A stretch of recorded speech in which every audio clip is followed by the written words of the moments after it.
Good morning students, welcome back. So in previous video we studied about present tense and its first subtype that is indefinite.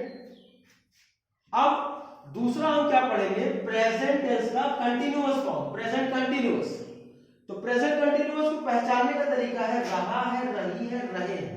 जैसे हम लोग normal भाषा में बात करते हैं, वो आ रहा है, वो खेल रहे हैं, वहां पर डांस हो रहा है, जो भी आप वहां लड़ाई हो रही है, तो रहा है, रही है, दैट मींस आप किस टेंस में बात कर रहे हैं, आप प्रेजेंट कंटिन्यूअस। जहां पर भी रहा है, रही है या रहे हैं, वो हमेशा जो है कंटिन्यूअस टेंस के बारे में ही बात करेगा। कंटिन्यूअस टेंस का अगर डेफिनेशन कोई पूछता है तो उसका मतलब यह है कि when an action is going on same time we are noticing, God bless you.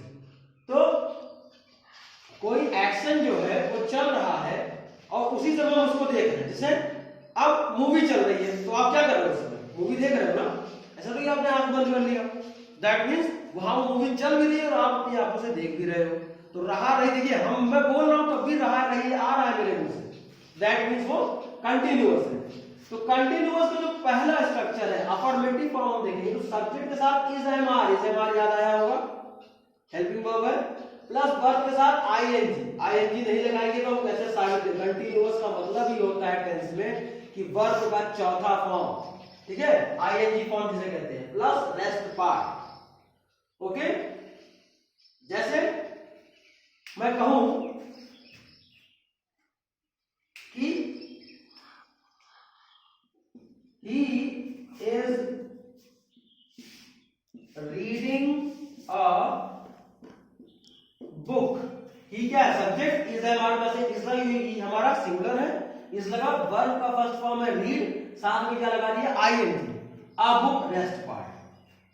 Negative कहता है कि इंडेफिनिट के मुकाबले हमारे जो भी टेंस के फॉर्म है बहुत आसान है, खाली आपको दिमाग में होना चाहिए। इज एम आर, उसके बाद फिर क्या लगा देना है, नॉट। बाकी देखिए पूरा फॉर्मूला सेम है, subject plus is am are plus not plus verb ING form plus rest part. तो he is reading a book, इसका नेगेटिव क्या बन जाएगा, ही इज, खाली नॉट लग जाएगा।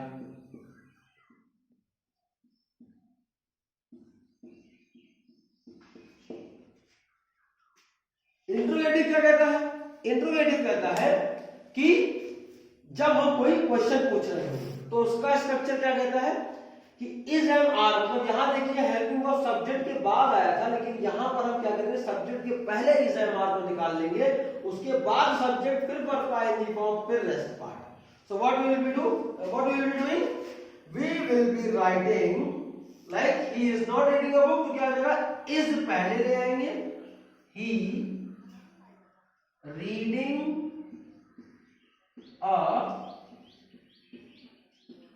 book, question mark, is he reading a book, क्या हुआ, पुस्तक पढ़ रहा है, he is not reading a book, वो पुस्तक नहीं पढ़ रहा है, he is reading a book, वह पुस्तक पढ़ रहा है, ठीक है।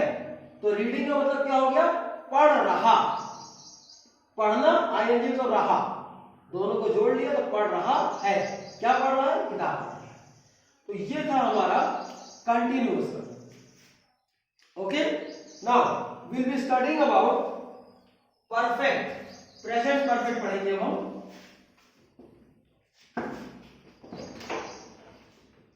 प्रेजेंट परफेक्ट टेंस क्या होता है,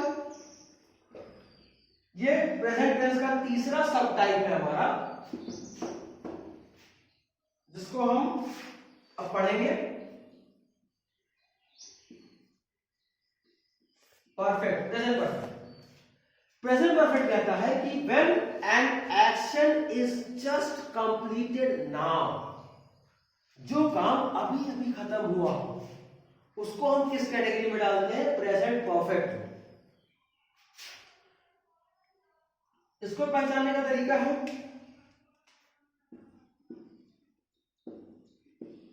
चुका, चुकी,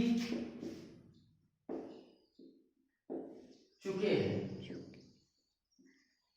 चुका है, चुकी है, चुके हैं, ठीक है। चुका है, चुकी है, चुके। ओके ना, थोड़ी हिंदी मेरी खराब है, इसके लिए बुरा मत मानना। परफेक्ट। अब चुका है, चुकी है, चुके। जैसे मान लीजिए आप क्लास पढ़ रहे हो और घंटी बजी, क्लास खत्म हो गया, तो दूसरा टीचर आया, तो अगर वो पूछेगा तो आप क्या बोलोगे? या इसको मेरी क्लास खत्म हो चुकी है। इसको पहचानने का एक और तरीका है, गया है, गई है,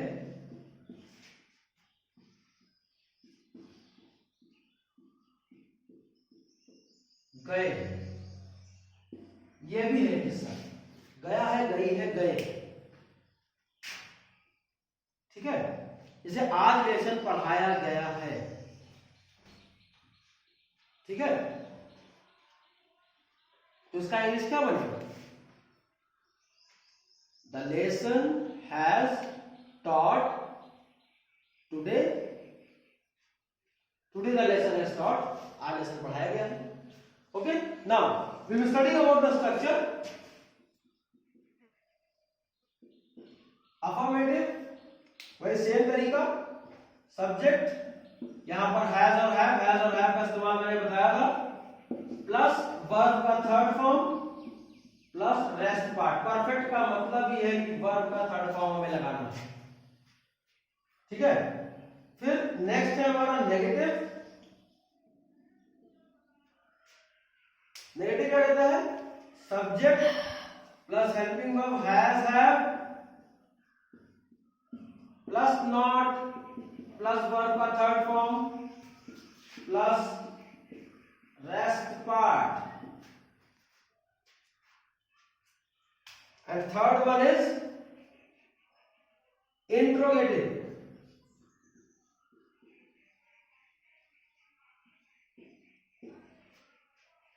इंट्रोगेटिव क्या कहता है कि हेल्पिंग वर्ब को हम बाहर कर लेंगे, वही same funda, has, have plus subject plus verb का third form plus rest part. Okay, and last में क्या लगेगा? सबसे इंपॉर्टेंट क्वेश्चन मार्क। नाउ जैसे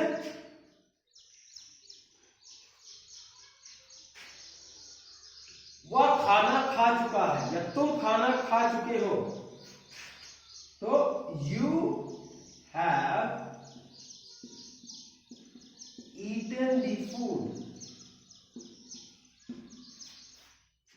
यू सिंगुलर प्लूरल हैव लग जाएगा, ईटन द फूड, वर्ब का third form eat, ate, eaten. अब वही चीज जब हम यहां बनाएंगे तो सब्जेक्ट यू है, हैव में से हैव लगा है, ऐड क्या कर देना है? नॉट। तो यू हैव नॉट। ध्यान से देखिएगा इस स्ट्रक्चर को, हैज, हैव के बाद नॉट लगाना है, मतलब हैव के बाद नॉट लगेगा तब ईटन आएगा। बहुत लोग क्या करते हैं कि यू हैव ईटन नॉट बना देते हैं, वो स्ट्रक्चर रॉन्ग है। You have not eaten the food. और जब हम इसका इंट्रोगेटिव बनाएंगे तो क्या हो जाएगा? हम किसको बाहर निकालेंगे? हेल्पिंग वर्ब को। तो have you eaten the food, last में क्या लगाएंगे? Question mark. तो ये था हमारा परफेक्ट का स्ट्रक्चर एज वेल एज पहचानने का तरीका। I hope you like it. तो उसके बाद आपको करना क्या है? इसको नोट्स बनाना है और इसके स्ट्रक्चर को प्लस इसके फॉर्मूला को आपको याद रखना है और कैसे पहचाना गया है ये भी याद रखेंगे। तो indefinite, continuous and perfect is over. What you have to do is you have to write down the notes in your copy and make sure that you remember the structure. ये बात आपको याद रहेगी, आपको स्ट्रक्चर याद होना जरूरी है बेटा। इससे फायदा आपका है, आपका सेंटेंस स्ट्रक्चर गलत नहीं होगा। Thank you class.